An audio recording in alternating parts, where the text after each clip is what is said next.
Economics പഠിക്കാൻ ഇഷ്ടമുള്ളവരാണോ നിങ്ങൾ? Economics എന്ന സബ്ജക്റ്റ് എന്ന് കേൾക്കുമ്പോൾ എന്താണ് ഓർമ്മ വരുന്നത്? കുറേ കണക്കും ഗ്രാഫും അതൊക്കെയാണോ?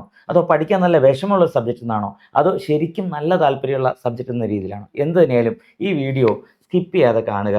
കാരണം ഇന്ന് നമ്മളോടൊപ്പം ഒരു സ്പെഷ്യലായ വ്യക്തിയുണ്ട്. ഇന്ത്യയിലെ ഏറ്റവും ഫേമസ് ആയ എക്കണോമിക്സ് ഉപരിപഠനത്തിലുള്ള സ്ഥാപനമായ മദ്രാസ് സ്കൂൾ ഓഫ് എക്കണോമിക്സിലെ അസിസ്റ്റന്റ് പ്രൊഫസറായ ഡോക്ടർ സഞ്ജീവ് വാസുദേവനുമായിട്ടാണ് ഇന്നത്തെ നമ്മുടെ ഇന്റർവ്യൂ. അപ്പോൾ നിർത്താതെ കാണുക. സഞ്ജീവിലേക്ക് വരാം. അപ്പോൾ ഹായ് സഞ്ജീവ്. ഹായ്. ഓക്കെ, ഞാനിങ്ങനെ വളരെ സ്വാതന്ത്ര്യത്തോട് കൂടിയിട്ട് സഞ്ജീവ് എന്നൊക്കെ വിളിക്കുന്നതിന്റെ പിന്നിൽ വേറൊരു കാരണം കേട്ടോ. ഞാൻ സ്റ്റുഡന്റും കൂടിയായിരുന്നു. അതെ, നമുക്ക് ഇന്ന് കൂടുതലും അറിയാനുള്ളത് മദ്രാസ് സ്കൂൾ ഓഫ് എക്കണോമിക്സിലെ കോഴ്സുകളെ കുറിച്ചും എക്കണോമിക്സിന്റെ നെക്സ്റ്റ് ലെവലിലേക്കുള്ള ഹയർ എഡ്യൂക്കേഷൻ സാധ്യതകളെ കുറിച്ചും തന്നെയാണ്. അപ്പോൾ ആദ്യം ചോദിക്കട്ടെ സഞ്ജീവ്, നമുക്ക് ഈ എന്ത് സ്പെഷ്യൽ ആണ് മദ്രാസ് സ്കൂൾ ഓഫ് എക്കണോമിക്സിന് കുട്ടികൾക്ക് ഓഫർ ചെയ്യാനുള്ളത്? മദ്രാസ് സ്കൂൾ ഓഫ് എക്കണോമിക്സിൽ നിലവിൽ 4 റെഗുലർ കോഴ്സുകളാണ്. ഞാൻ PhD പറ്റി സംസാരിക്കുന്നില്ല. ഓക്കെ, ഡിഗ്രി, PG എന്നീ തലങ്ങളിൽ 4 സ്പെഷ്യലൈസ്ഡ് കോഴ്സുകളാണ് ഉള്ളത്. ഇന്റഗ്രേറ്റഡ് മാസ്റ്റേഴ്സ് ഇൻ എക്കണോമിക്സ് ഒരു 5 വർഷത്തെ ഡിഗ്രി മുതലുള്ള കോഴ്സാണ്. പിന്നെ ഉള്ളത് റെഗുലർ മാസ്റ്റേഴ്സ് ഉണ്ട്. അതിനൊപ്പം തന്നെ MSc ഇൻ ഡേറ്റാ സയൻസ്, അതുപോലെ ഒരു MBA പ്രോഗ്രാം. ഇത്രയുമാണ് നമുക്കുള്ളത്. മറ്റ് കോളേജുകളിൽ നിന്ന് വ്യത്യാസമായിട്ട് എടുത്തു പറയാവുന്ന 2 കാര്യങ്ങളുണ്ട്. ഒന്ന്, ഇക്കണോമിക്സ് എന്ന സബ്ജക്റ്റിനെ അപ്രോച്ച് ചെയ്യുന്ന ഒരു ക്വാണ്ടിറ്റേറ്റീവ് റിഗർ, ഒരു അനലിറ്റിക്കലി ആൻഡ് ക്വാണ്ടിറ്റേറ്റീവ്ലി റിഗറസ് ആയ ഒരു കരിക്കുലമാണ് മദ്രാസ് സ്കൂൾ ഓഫ് എക്കണോമിക്സിന്റെ ഡിഗ്രി തലത്തിൽ മുതൽ ഉള്ളത്. രണ്ടാമത്തെ കാര്യം, PG തലത്തിൽ വളരെ റെയർ ആയിരിക്കാം 5 ഡിഫറെന്റ് സ്ട്രീംസിൽ സ്പെഷ്യലൈസ് ചെയ്യുന്ന ഒരു മാസ്റ്റേഴ്സ് പ്രോഗ്രാമാണ് മദ്രാസ് സ്കൂൾ ഓഫ് എക്കണോമിക്സിൻ്റെത്. General economics, financial economics, actuarial economics, എൻവയൺമെന്റൽ economics and applied quantitative finance. ഈ 5 തലങ്ങളിൽ എലക്റ്റീവ് കോഴ്സുകൾ ഓഫർ ചെയ്ത് വളരെയധികം സ്പെഷ്യലൈസ്ഡ് ആയിട്ടുള്ള ഒരു കോഴ്സാണ്, മാസ്റ്റേഴ്സ് കോഴ്സാണ് ഉള്ളത്. ഇതിൽ ഓരോന്നിനെ കുറിച്ചും സത്യത്തിൽ കുറേയേറെ മനസ്സിലാക്കാനുണ്ട്. എങ്കിലും ഞാൻ ആദ്യം പറഞ്ഞ ഒരു കാര്യത്തിലേക്ക് ഇപ്പൊ തന്നെ വരാം. ഈ വർഷത്തെ ഇന്റഗ്രേറ്റഡ് PG പ്രോഗ്രാമിന്റെ എൻട്രൻസിന്റെ സമയമൊക്കെ കഴിഞ്ഞു അറിയാം. ഇനി പക്ഷേ ഈ വീഡിയോ കണ്ടുകൊണ്ടിരിക്കുന്ന കുട്ടികൾ ഒരുപക്ഷെ നെക്സ്റ്റ് ഇയറിലേക്ക് ഇതിനു വേണ്ടി തയ്യാറെടുപ്പ് ഇപ്പോഴേ തുടങ്ങേണ്ടി വരും അല്ലേ?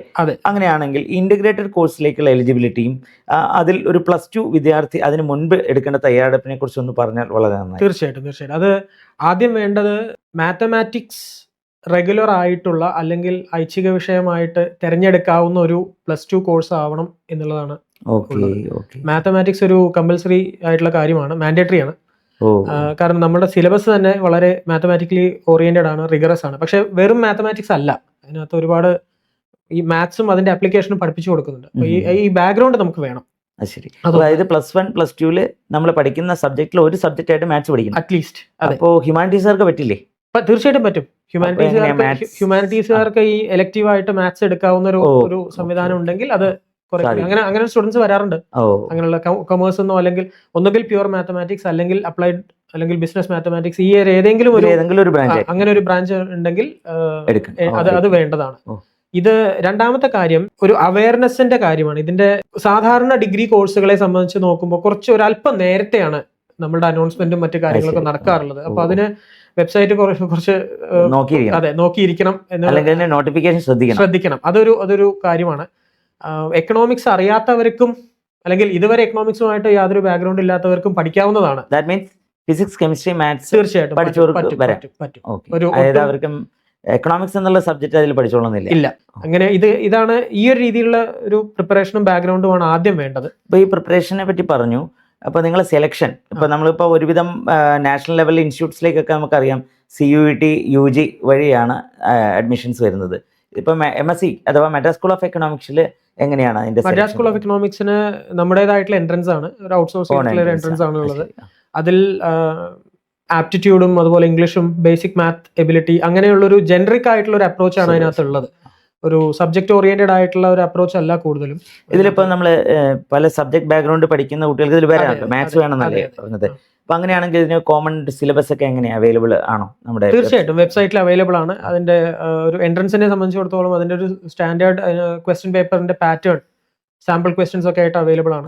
അത്തരം കാര്യങ്ങൾ അവൈലബിൾ ആണ്. നമ്മൾ വളരെയധികം അപ്ഡേറ്റഡ് ആയിട്ട് പോകുന്ന ഒരു വെബ്സൈറ്റ് കൂടിയാണ്. അപ്പൊ ഇത്തരം കാര്യങ്ങളൊക്കെ ഓൺ ടൈം കൃത്യമായിട്ട് അപ്ഡേറ്റഡ് ആയിരിക്കും. അതുകൊണ്ടാണ് ഞാൻ ആ സമയത്തിന്റെ കാര്യം എടുത്തു പറഞ്ഞത്. ഈ താല്പര്യമുള്ള കുട്ടികൾ വെബ്സൈറ്റ് ഇടയ്ക്ക് നോക്കുക. അതെ, നോക്കുക. ഈ 5 വർഷത്തെ കോഴ്സ് കഴിയുന്ന ഒരാൾക്ക് അതിനുശേഷം നേരിട്ട് ഒരു പ്രൊഫഷനിലേക്ക് എത്താനുള്ള ഒരു സാധ്യത എത്രത്തോളം ഉണ്ട്. അതിന്റെ ഇടയിൽ എനിക്ക് ഒരു കാര്യം കൂടി പറയാൻ ആഗ്രഹിക്കുന്നുണ്ട്. ഇന്റഗ്രേറ്റഡ് ഇപ്പോൾ ഒരു ഈ പുതിയ എഡ്യൂക്കേഷണൽ പോളിസിയുടെ ഭാഗമായിട്ട് ഇന്റഗ്രേറ്റഡ് മാസ്റ്റേഴ്സിനകത്ത് ഒരു 3 year exit degree program exit ഉണ്ട്, ഒരു ഓണേഴ്സ് ഇതായിട്ട്. പിന്നെ 4 ഇയർ എക്സിറ്റിന്റെ ഒരു ഓപ്ഷൻ ഉണ്ട്. അതായത് വിത്ത് ഡിഗ്രി കഴിഞ്ഞാൽ പിന്നെ 4 ഇയർ എക്സിറ്റ് വരുന്നത് ഒരു ഡെസർട്ടേഷൻ ചെയ്തിട്ടുള്ള ഒരു എക്സ്പീരിയൻസ്. അപ്പൊ ഒരു റിസർച്ചിലേക്ക് ഒരു ഇൻട്രൊഡക്ഷൻ സ്റ്റെപ്പിംഗ് സ്റ്റോൺ ആയി മാറി അങ്ങനെ വരുന്നതുണ്ട്. അതല്ല, അവർക്ക് ആ ഒരു 5 വർഷത്തെ കോഴ്സ് കംപ്ലീറ്റ് ചെയ്യാനാണ് ആഗ്രഹമെങ്കിൽ അവസാനത്തെ വർഷം അവർ റെഗുലർ മാസ്റ്റേഴ്സിനുമായിട്ട് ചേർന്ന് അങ്ങനെ കംപ്ലീറ്റ് ചെയ്യാണ് ചെയ്യുക. ഈ ഒരു രീതിയിലാണ് നിലവിലുള്ള സിസ്റ്റം. ഈ സിസ്റ്റത്തിൽ തന്നെ പ്ലേസ്മെന്റ് ആഗ്രഹിച്ചു വരുന്ന കുട്ടികളും അതുപോലെ അങ്ങനെയുള്ളവർക്ക് ക്യാമ്പസ് പ്ലേസ്മെന്റിൽ ഇരിക്കാവുന്നതാണ്. അവരുടെ സെക്കൻഡ് ഇയർ, അതായത് PGയുടെ സെക്കൻഡ് ഇയർ മുതലാണ് ഈ പ്ലേസ്മെന്റ് പാറ്റേൺ തുടങ്ങുക ഞങ്ങളുടെ MSc ഉള്ളത്. അതല്ല, മറ്റൊരു കോഴ്സ് ചെയ്യണം, ഹയർ സ്റ്റഡീസിന് പോകണമെന്നുണ്ടെങ്കിൽ ഒരുപക്ഷെ ഈ 3 ഇയർ എക്സിറ്റ് അല്ലെങ്കിൽ 4 ഇയർ എക്സിറ്റ്, ഒരു റിസർച്ച് ഓറിയന്റഡ് ആയിട്ടുള്ള കോഴ്സാണ് ചെയ്യേണ്ടതെന്നുണ്ടെങ്കിൽ 4 ഇയർ എക്സിറ്റ് ഉപയോഗിച്ച് മറ്റൊരു സ്ഥലത്തേക്ക് പോകുന്നതാണ്. ആക്ച്വലി 25 ഇയേഴ്സ് കഴിഞ്ഞു Madras school of economics start ചെയ്തിട്ട്. 20 വർഷത്തിന് മേലെ ഒരു ഇൻസ്റ്റിറ്റ്യൂഷൻ വിത്ത് നാഷണൽ സ്പെഷ്യൽ ഇമ്പോർട്ടൻസ് എന്ന ഒരു സ്റ്റാറ്റസ് ആണ്. അത് വളരെ റീസെന്റ് ആയിട്ടേ വന്നിട്ടുള്ളൂ. അതൊരു 2020 ശേഷമാണ് Madras school of economics autonomous ആയത്. ഇതുവരെ മറ്റു യൂണിവേഴ്സിറ്റികളുമായി അഫിലിയേറ്റഡ് ആയിരുന്നു. പക്ഷെ ഇപ്പൊ നമുക്ക് വലിയൊരു പാരമ്പര്യമുള്ള സ്ഥാപനമായി തന്നെ ഇതിന് പറയാം. കാരണം ഇത് എക്കണോമിക്സിന് വേണ്ടി എക്സ്ക്ലൂസീവ് ആയിട്ടുള്ള മാത്രമാണ്. ഡോക്ടർ സഞ്ജീവ് എക്കണോമിക്സ് ബാക്ക്ഗ്രൗണ്ടിൽ വരുന്ന ഒരു കാര്യം എടുത്തു പറയേണ്ടത്, അദ്ദേഹം ഒരു IITian കൂടിയാണ്. അദ്ദേഹം +1 +2 ക്ലാസ്സിൽ ഹ്യൂമാനിറ്റീസ് പഠിച്ച ആളാണ്. പക്ഷെ അദ്ദേഹത്തിന്റെ PhD വരുന്നത് IIT യിലാണ്, ഫ്രം IIT മദ്രാസ്. അപ്പോൾ ശരിക്കും ഈ എക്കണോമിക്സിന്റെ ഒരു ഉപരിപഠന സാധ്യത തേടുന്ന കുട്ടികൾ മനസ്സിലാക്കേണ്ടത്, ലോകോത്തര സ്ഥാപനങ്ങളിൽ നമുക്ക് മാസ്റ്റേഴ്സും PhDയും ചെയ്യാൻ പൊട്ടൻഷ്യലുള്ള സാധ്യതകളുള്ള ഒരു സബ്ജക്റ്റാണ് എക്കണോമിക്സ്. അപ്പോൾ ഞാൻ ഈ സംസാരിക്കുന്നത് ജെൻസി കുട്ടികളോടാണ്, അല്ലെങ്കിൽ ഇനി വരാൻ പോകുന്ന ജെൻ ആൽഫ കുട്ടികളോടാണ്.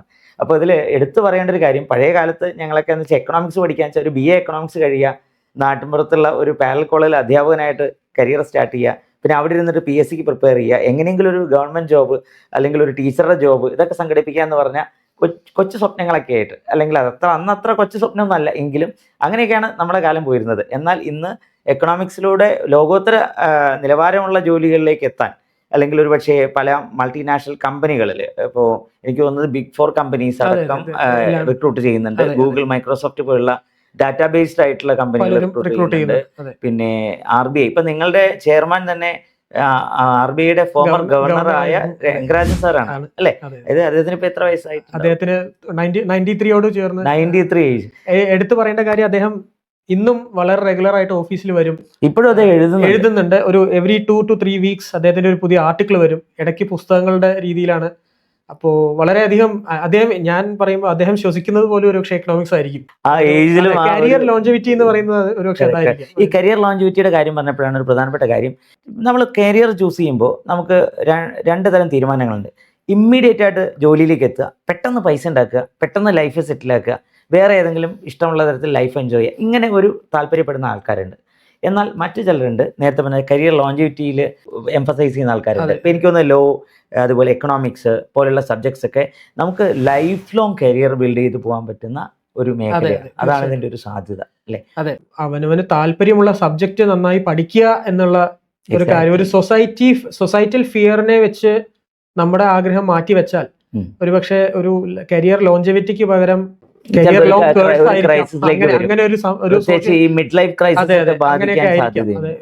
ഇവിടെ എനിക്ക് സഞ്ജീവിനോട് പ്രത്യേകിച്ച് ചോദിക്കാനുള്ള കാര്യം, ഇപ്പോൾ IITയിൽ നിന്ന് PhD കംപ്ലീറ്റ് ചെയ്തു. സഞ്ജീവിന്റെ ഒരു കരിയർ യാത്ര അല്ലെങ്കിൽ ഈ ഒരു മേഖലയിലേക്ക് വന്നതിനെ കുറിച്ച് ഒരു ബ്രീഫ് ആയിട്ടൊന്നും പറഞ്ഞാൽ നന്നായിരുന്നു. തീർച്ചയായിട്ടും. അതൊരു സ്കൂൾ തലം കഴിഞ്ഞിട്ട് ഞാൻ ഒരു integrated masters in economics university of ഹൈദരാബാദിൽ നിന്നാണ് ചെയ്തത്. അതിനുശേഷം അവിടെ തന്നെ ഒരു MPhil, ഒരു 1.5 വർഷത്തെ MPhilലും കൂടി ചെയ്തു. അതിനുശേഷം 2016 ഞാൻ IIT മദ്രാസിൽ PhDക്ക് ജോയിൻ ചെയ്യുന്നത്. 2016 ജനുവരിയിലാണ്. എൻ്റെ സൂപ്പർവൈസറുടെ പേര് doctor Suresh Babu. International trade സബ്ജക്റ്റുമായി ബ്രോഡ് ഡൊമൈൻ ഇന്റർനാഷണൽ ട്രേഡ്, അതിൽ ഗ്ലോബൽ വാല്യൂ ചെയിൻ എന്നൊരു സബ് ഡിവിഷനിൽ ഓറിയന്റഡ് ആയിട്ടാണ് എൻ്റെ PhD ഡോക്ടറൽ റിസർച്ച് ഉണ്ടായത്. അതിൻ്റെ ഭാഗമായിട്ട് തന്നെ എനിക്ക് ഒരു 3 മാസത്തോളം എനിക്കൊരു ഇന്റേൺഷിപ്പ് പ്രോഗ്രാം കിട്ടിയത് ജർമ്മനിയിൽ വിദേശത്ത് പോകാനും അതുപോലെ കോൺഫറൻസുകൾ അറ്റൻഡ് ചെയ്യാനും ഒക്കെ ഉള്ളൊരു അവസരം IITയിൽ പഠിച്ചത് കൊണ്ട് ഉണ്ടായിട്ടുണ്ട്. ഫണ്ടിങ്ങോടുകൂടി കോൺഫറൻസ് അറ്റൻഡ് ചെയ്യാൻ പറ്റുന്ന ഒരു അവസരങ്ങൾ ഉണ്ടായിരുന്നു.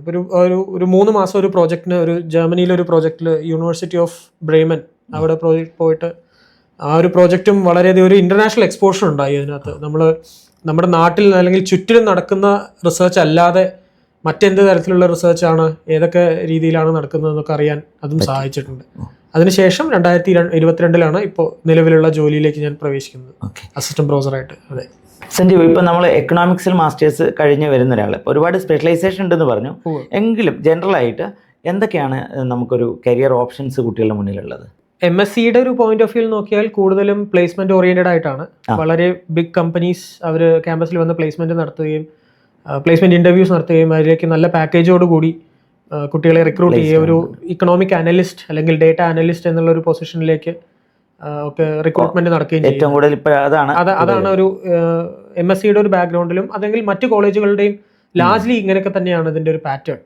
അതല്ലെങ്കിൽ മറ്റ് ഓപ്ഷൻസ് ആയിട്ടുള്ളത് ഇപ്പോൾ ഒരു റെഗുലർ ആയിട്ട് ഡിഗ്രി കഴിഞ്ഞാലോ അല്ലെങ്കിൽ PG കഴിഞ്ഞാലോ ഉള്ള ഗവൺമെന്റ് എക്സാംസ്, ഇക്കണോമിക്സോ അല്ലെങ്കിൽ സ്റ്റാറ്റിസ്റ്റിക്സ് ഓറിയന്റഡ് ആയുള്ള ഡിപ്പാർട്ട്മെന്റുകളിലേക്കുള്ള റിക്രൂട്ട്മെന്റ്, അതുപോലെ ഹയർ സ്റ്റഡീസിന് പോകുന്ന ആൾക്കാർ ഇപ്പോൾ PhD അല്ലെങ്കിൽ ഗവേഷണത്തിലേക്ക് പോകുന്ന മറ്റൊരു ബ്രാഞ്ച് ഉണ്ട്.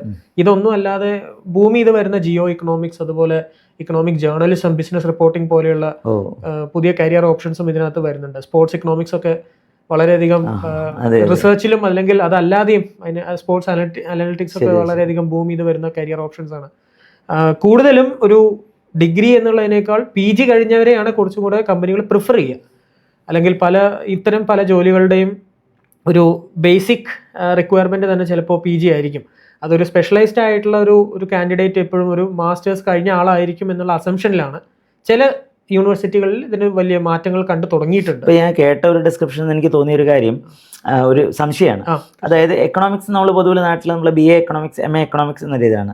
ഇപ്പോൾ അത് കുറെ കൂടി ഡാറ്റാ ബേസ്ഡ് ആയിട്ട് കുറെ കൂടി, അതുകൊണ്ടാണോ നമ്മൾ ഈ BSc എക്കണോമിക്സ് BSc എക്കണോമിക്സ് ആണ് ഓഫർ ചെയ്യുന്നത്? BSc അല്ലെങ്കിൽ MSc എക്കണോമിക്സ് ആണ് അതിന്റെ ഡിഗ്രിയുടെ ആ പേര്, നോമൻക്ലേച്ചർ തന്നെ അങ്ങനെയാണ്. അതായത് കുറെ കൂടി പ്രിസിഷൻ അത്തരം കാര്യങ്ങൾ, സയന്റിഫിക്.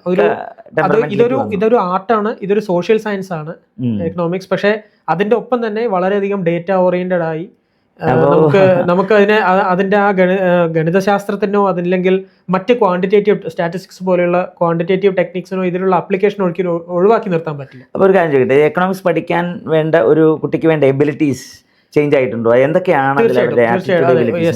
അതായത് ഒരു വെറുതെ പോയി ഇരുന്ന് പഠിക്കുന്നതിനേക്കാൾ നല്ലതായിരിക്കും ഒരു ലോകകാര്യങ്ങളെ പറ്റിയുള്ള ഒരു ബേസിക് അറിവ്, നയപരമായിട്ടുള്ള മാറ്റങ്ങളോ അല്ലെങ്കിൽ പോളിസി റിലേറ്റഡ് ആയിട്ട് ഓരോ രാജ്യങ്ങളിലും സ്വന്തം രാജ്യത്തൊക്കെ എന്ത് സംഭവിക്കുന്നു എന്നുള്ളതിന്റെ ഒരു ബേസിക് ബാക്ക്ഗ്രൗണ്ട് പത്രങ്ങളിൽ നിന്നോ മറ്റു മാധ്യമങ്ങളിൽ നിന്നോ അറിയുന്നത് നല്ലതായിരിക്കും. ഒന്ന്, അതുപോലെ തന്നെയാണ് ഈ ക്വാണ്ടിറ്റേറ്റീവ് ടെക്നിക്സിനോടുള്ള ഒരു ഭയം ഒഴിവാക്കാൻ ഒരുപക്ഷെ പറ്റില്ലായിരിക്കാം.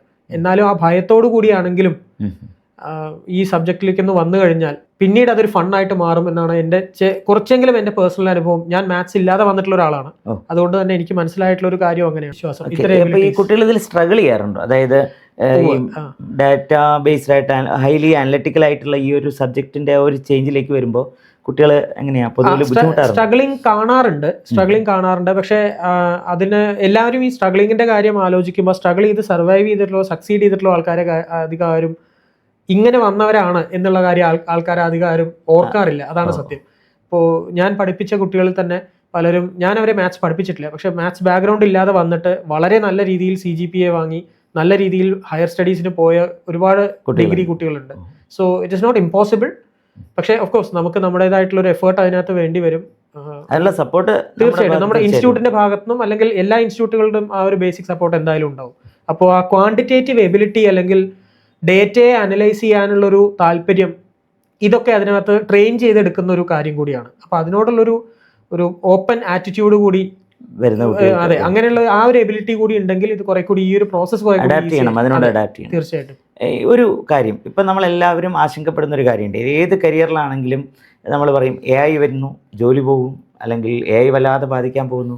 എത്രത്തോളം എന്നുള്ള എക്കണോമിക്സിന്റെ ആ ഒരു കരിയർ ഫീൽഡിനെ AI ബാധിക്കും എന്നാണ് കരുതുന്നത്? ഒരിക്കലും ആർട്ടിഫിഷ്യൽ ഇന്റലിജൻസ് ഒരു ഹ്യൂമൻ ബ്രെയിനിന് പകരമാവുന്നില്ല എന്നാണ് ഞാൻ വിശ്വസിക്കുന്നത്. ട്രൂ അണ്ടർസ്റ്റാൻഡിങ്ങിന് വേറെ സബ്സ്റ്റിറ്റ്യൂട്ട് ഇല്ല. നമ്മുടെ ബ്രെയിൻ പവർ തന്നെയാണ് അതിൻ്റെ കാര്യം. പക്ഷേ അതിന് ഫെസിലിറ്റേറ്റ് ചെയ്യാനോ അതുപോലെ എവിടെ നിന്നൊക്കെയാണ് റിസോഴ്സസ് കിട്ടേണ്ടത് എന്നുള്ള അറിയാത്ത ഒരാൾക്ക് ഒരുപക്ഷെ ഒരു ബട്ടൺ ക്ലിക്കിൽ ഇന്ന് അത് അറിയാനുള്ള വഴികളുണ്ട്. അതുപോലെ തന്നെ ഞാൻ നേരത്തെ പറഞ്ഞതുപോലെ ഇപ്പോൾ MSCയിൽ തന്നെ, മദ്രാസ് സ്കൂളിൽ തന്നെ ഒരു MSc ഇൻ ഡേറ്റ സയൻസ് എന്നൊരു സ്പെഷ്യലൈസ് കോഴ്സ് തന്നെ ഓഫർ ചെയ്യുന്നുണ്ട്. ബിഗ് ഡേറ്റ അനാലിസിസ്, അതുപോലെ അതിന് വേണ്ട സോഫ്റ്റ്വെയർ സ്കിൽസ്. ഈ സോഫ്റ്റ്വെയർസ് ഒക്കെ ഞങ്ങൾ ഡിഗ്രി പ്രോഗ്രാമിന്റെ ഭാഗമായിട്ട് പഠിപ്പിക്കുന്നുണ്ട് കുട്ടികളെ. അവരൊക്കെ പൈത്തൺ, അതുപോലെയുള്ള പൈത്തൺ ഗാംസ്, അതുപോലെ ഗാംസ് ഇല്ലെന്ന് തോന്നുന്നു, പൈത്തൺ ആർ, മാറ്റ്ലാബ്, ഇത്തരം സോഫ്റ്റ്വെയറിലൊക്കെ ഇവർക്ക് സ്കിൽസ് ഡെവലപ്പ് ചെയ്യുന്നുണ്ട് ഡിഗ്രി ലെവലിൽ തന്നെ. ഞാനൊക്കെ ഒരു പക്ഷേ PG ലെവലിലായിരിക്കും ആ ഒരു സ്കിൽ ഡെവലപ്പ് ചെയ്തത്, അല്ലെങ്കിൽ കൂടുതൽ ആപ്ലിക്കേഷൻ PhD തലത്തിലായിരിക്കും. അപ്പോൾ coming back to our concern, AI ഒരിക്കലും ഒരു റീപ്ലേസ്മെന്റ് അല്ല എന്നാണ് ഞാൻ വിശ്വസിക്കുന്നത്. ഒരു സപ്ലിമെന്റിങ് അല്ലെങ്കിൽ കോംപ്ലിമെന്റിങ് ആയിട്ടുള്ള ഒരു ടൂളായി മാറുകയാണ്. റിസർച്ചിന് ഏതൊക്കെ ആർട്ടിക്കിൾസ് സെർച്ച് ചെയ്യണം, ഞാനൊരു പക്ഷേ ഒരു പ്ലാറ്റ്ഫോമിൽ ഒരു 15-20 മിനിറ്റ് എടുത്ത് ആർട്ടിക്കിൾസ് സെർച്ച് ചെയ്യുന്നത് എനിക്കൊരു പക്ഷേ 2-3 മിനിറ്റിൽ ഇപ്പൊ കിട്ടും. അല്ലെങ്കിൽ ഏതെങ്കിലും ഒരു പർട്ടിക്കുലർ സോഫ്റ്റ്വെയറിൽ ഇന്ന കോഡ് ഞാൻ റൺ ചെയ്യണം എന്ന് എനിക്കറിയാം, പക്ഷെ അത് എങ്ങനെ ചെയ്യണം എന്നുള്ള പ്രോഗ്രാമിംഗ് ലാംഗ്വേജ് എനിക്കറിയില്ല. ഇല്ല, പക്ഷെ ആ അറിയാവുന്ന സാധനം വെച്ച് നമുക്ക് ChatGPT അല്ലെങ്കിൽ പെർപ്ലക്സിറ്റി പോലെയുള്ള ഒരു പ്ലാറ്റ്ഫോമിൽ കൊടുത്താൽ നമുക്ക് ആ ഒരു ഫുൾ കോഡ് നമ്മുടെ കയ്യിൽ കിട്ടും. അത് എനിക്ക് റൺ ചെയ്യാം. പക്ഷെ എൻ്റെ ഉത്തരവാദിത്തം എന്നുള്ളത് ആ കോഡിനെ ഞാൻ മനസ്സിലാക്കണം, അല്ലാതെ വെറുതെ റൺ ചെയ്യരുത്. അപ്പോഴാണ് വെറുതെ റൺ ചെയ്യുമ്പോഴാണ് ഈ ഹ്യൂമൻ ബ്രെയിനിന്റെ റീപ്ലേസ്മെന്റ് ആവുന്നത്. മനസ്സിലാക്കി റൺ ചെയ്യുകയാണെങ്കിൽ നമ്മുടെ നോളജ് ആണ് വർദ്ധിക്കുന്നത്. നമ്മൾ വിവരങ്ങൾ കയ്യിലുണ്ടായിട്ട് മാത്രം കാര്യമില്ല, ആ വിവരങ്ങളുടെ അർത്ഥം തേടാനുള്ള ഒരു എങ്കിലാണ് നമുക്ക് സർവൈവ് ചെയ്യാൻ പറ്റും. തീർച്ചയായിട്ടും അങ്ങനെ അത് എബിലിറ്റി ഉള്ള ആളുകളെ ഒരിക്കലും AI റീപ്ലേസ് ചെയ്യാൻ പറ്റില്ല. അങ്ങനെ ഒരാൾക്കും ഒരു കാര്യം കൂടി ചേർത്ത് വെക്കട്ടെ. ഇപ്പോൾ ഈ AI റീപ്ലേസ് ചെയ്യാൻ സാധിക്കാത്ത ചില ഫീൽഡുകളെ കുറിച്ച് നമ്മൾ ചിന്തിക്കുമ്പോൾ ഈ എൻവയോൺമെന്റൽ എക്കണോമിക്സ് പോലെയുള്ള അല്ലെങ്കിൽ വെൽഫെയർ എക്കണോമിക്സ് പോലുള്ള മേഖലകൾക്ക് ഇത്തരം കാര്യങ്ങൾക്ക് എന്തെങ്കിലും സൊല്യൂഷൻ അല്ലെങ്കിൽ അതൊരു സാധ്യതയായിട്ട് വരുന്നുണ്ടോ? ഓക്കെ, അത് ആദ്യം ഈ വെൽഫെയർ അല്ലെങ്കിൽ എൻവയോൺമെന്റൽ എക്കണോമിക്സ് എന്താണെന്നുള്ളത് ഒന്ന് പറഞ്ഞാൽ കൊള്ളാമെന്ന് തോന്നുന്നു. ഒരു മാർക്കറ്റ് ഓറിയന്റഡ് ആയിട്ടുള്ള, ലിബറൽ മാർക്കറ്റ് ഓറിയന്റഡ് ആയ മെക്കാനിസം അല്ലെങ്കിൽ ഇക്കോണമിയിൽ എന്തെങ്കിലും പോളിസി കൊണ്ടുവന്നാൽ അത് ജനങ്ങളിലേക്ക് എത്തുന്നുണ്ടോ അല്ലെങ്കിൽ ജനങ്ങൾക്ക് ഉപകാരം ഉണ്ടാവുന്നുണ്ടോ എന്ന പഠനത്തിന്റെ ഭാഗമായ ഇക്കണോമിക്സിലെ സബ് ഡിവിഷനാണ് വെൽഫെയർ എക്കണോമിക്സ്. അതിൽ തന്നെ പല ആംഗിളുകളും അതിന്, ഇപ്പോൾ എൻവയോൺമെന്റ് എന്നുള്ളത് അതൊരു കാര്യമാണ്. ഇപ്പോൾ എന്തുകൊണ്ട് അത് റീസെന്റ് വലിയൊരു കൺസേൺ ആയി വരുന്നു എന്നുള്ളത്, ഈ ഓവറോൾ വെൽഫെയർ ഇംപ്രൂവ് ആയിരിക്കാം, പക്ഷെ അത് എല്ലാ വ്യക്തികളിലേക്കും, സമൂഹത്തിലെ എല്ലാ തലത്തിലുള്ള ആളുകളിലേക്കും ഒരുപോലെ എത്തുന്നുണ്ടോ എന്നുള്ളത് പറ്റുന്നില്ല. ഇനീക്വാലിറ്റി വർദ്ധിക്കുകയാണ്, ക്ലൈമറ്റ് ഷോക്സ് കൂടുകയാണ്, അതുപോലെ ടെമ്പറേച്ചർ കൂടുകയാണ് പല രാജ്യങ്ങളിലും, പല സ്ഥലങ്ങളും കടലിനടിയിലേക്ക് പതുക്കെ താഴ്ന്നുകൊണ്ടിരിക്കുകയാണ്, അങ്ങനെയുള്ള ഭൂമി നഷ്ടപ്പെട്ടുകൊണ്ടിരിക്കുകയാണ്. ഇത്തരം കാര്യങ്ങളൊക്കെ സംഭവിക്കുന്നുണ്ട്. അപ്പോൾ അങ്ങനെ നിലനിർന്നുകൊണ്ട് ഈ വെൽഫെയർ എല്ലാവരിലേക്കും എങ്ങനെ എത്തിക്കാം, ഒരു ഈക്വൽ അല്ലെങ്കിൽ ഒരു ജസ്റ്റിഫയബിൾ ഡിസ്ട്രിബ്യൂഷൻ എങ്ങനെ കൊണ്ടുവരാം എന്ന അതിനെ പറ്റിയുള്ള ശാഖയാണ് ഈ വെൽഫെയർ എക്കണോമിക്സ്. വെറും നമ്പേഴ്സിൽ മാത്രം ഒതുങ്ങാതെ കുറെ കൂടി ജനങ്ങളുടെ ജീവിതവുമായിട്ടും അതുപോലെ നമ്മുടെ നിലനിൽപ്പുമായിട്ട് സസ്റ്റൈനബിലിറ്റി ആയിട്ട് കൂടിയൊക്കെ കണക്ട് ചെയ്യാൻ പറ്റുന്ന ഒരുപാട് ബ്രോഡായ സാധ്യതകളുള്ളൊരു മേഖലയാണ് എക്കണോമിക്സ് എന്ന് വേണം മനസ്സിലാക്കാൻ. എന്തായാലും എക്കണോമിക്സ് എന്നുള്ളതൊരു സബ്ജക്റ്റ് മാത്രമല്ല, അതൊരു പെർസ്പെക്റ്റീവാണ്. നമ്മളതിനെ എങ്ങനെ അപ്രോച്ച് ചെയ്യുന്നു എന്നുള്ളത് വളരെ പ്രധാനമാണ്. ആ ഒരു കാഴ്ചപ്പാട് നമ്മുടെ സ്കൂൾ കാലഘട്ടം മുതൽ തന്നെ കുട്ടികൾക്ക് ഡെവലപ്പ് ചെയ്തെടുക്കാൻ പറ്റിക്കഴിഞ്ഞാൽ ഒരു മികച്ച പഠനത്തിനും കരിയറിനും എല്ലാ സാധ്യതകളും തുറക്കുന്നുണ്ട് എക്കണോമിക്സ് എന്ന് തന്നെയാണ് ഡോക്ടർ സഞ്ജീവ് ആവർത്തിച്ച് പറയുന്നത്. അപ്പോൾ അവസാനമായിട്ട് നമ്മുടെ എക്കണോമിക്സ് പഠിക്കാൻ ഇൻട്രസ്റ്റഡ് ആയ കുട്ടികൾക്ക് വേണ്ടിയിട്ട് ചില ചോദ്യങ്ങളാണ് ഡോക്ടർ സഞ്ജീവിനോട് ചോദിക്കാനുള്ളത്. നമ്മുടെ കുട്ടികൾക്ക് റെക്കമെൻഡ് ചെയ്യാവുന്ന ഒരു പുസ്തകം പറയാമോ? Small is beautiful, E.F. ഷൂമാക്കറുടെ ഒരു പുസ്തകമാണ്. ഒരു ബ്രിട്ടീഷ് എക്കണോമിസ്റ്റ് ആണ്. തീർച്ചയായിട്ടും കുട്ടികളെ ഇൻസ്പയർ ചെയ്യും. അതെ, തീർച്ചയായിട്ടും. ഇവർ മുടങ്ങാതെ വായിക്കേണ്ട ഒരു പത്രം റെക്കമെൻഡ് ചെയ്യാമോ? Economic times. ഓക്കെ. അല്ലെങ്കിൽ ദ ഹിന്ദു.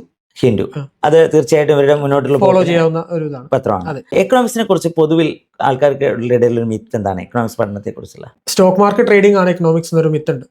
അത് മാത്രമാണ്, അല്ലെങ്കിൽ അതിനെപ്പറ്റി പഠിക്കുന്ന ശാഖയാണ്. അത് പകുതി സത്യമാണ്, പക്ഷെ അത് മാത്രമാണ് എന്നതാണ് മിത്ത്. ഓക്കെ. റിസോഴ്സ് അലൊക്കേഷൻ ആണ് എക്കണോമിക്സ്, ഓപ്റ്റിമൽ അലൊക്കേഷൻ, അല്ലാതെ സ്റ്റോക്ക് മാർക്കറ്റ് മാത്രമല്ല. മാർക്കറ്റിനെ കുറിച്ച് പഠിക്കുന്ന സാമ്പത്തികത്തെ കുറിച്ച് മാത്രം പഠിക്കുന്നതല്ല. സാമ്പത്തികത്തെ കുറിച്ച് മാത്രം പഠിക്കുന്നതല്ല. ഓക്കെ. പൊതുവിൽ നമ്മളൊരു എക്കണോമിക്സ് എന്ന രീതിയിലേക്ക് വിജയിക്കാൻ സഹായിച്ച, സഞ്ജീവിന് പേഴ്സണലി സഹായിച്ച ഒരു ഹാബിറ്റ്? നമ്പേഴ്സിനോട് വിമുഖത കാണിക്കാതിരിക്കുക എന്നുള്ളതാണ്. I believe in numbers. അപ്പോൾ ഡേറ്റ എൻഗേജിംഗ് ആയി എക്കണോമിക്സിനെ അപ്രോച്ച് ചെയ്യുക എന്നെ വ്യക്തിപരമായിട്ട് എന്നെ സഹായിച്ച ഒരു ശീലമാണ്. ഡാറ്റയാണ് പ്രാണവായു. അതെ, അങ്ങനെ വേണമെങ്കിൽ പറയാം. അപ്പോൾ എന്തായാലും തുടർന്നുള്ള കരിയറിൽ ഇനിയും ഒരുപാട് ഉയരങ്ങളിലേക്ക് എത്താൻ സാധിക്കട്ടെ. കുറെ കൂടി മികച്ച പ്രതിഭാശാലികളായ എക്കണോമിസ്റ്റുകളെ വാർത്തെടുക്കാൻ സാധിക്കുന്ന ഒരു അധ്യാപകനാവട്ടെ എന്നോട് ആശംസിച്ചുകൊണ്ട് എല്ലാ ആശംസകളും. Thank you.